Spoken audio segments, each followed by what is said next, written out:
کن دوربینا رو خاموش کن بذارید الان من این توضیح بدم علت دوربینا رو خاموش کن اجازه بدید من جلسه قبلی که رفتم دوربینا رو خاموش کن دوربینا رو خاموش کن دوربینا رو خاموش کن این توضیح رو بشنوید دلیل بودن کسانی که جلسه رو به هم میزنن و کار بیشتر معلوم میشه.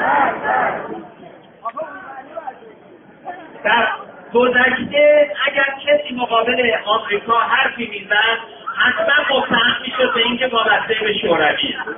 یعنی در این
نوکری خودتون رو بکنید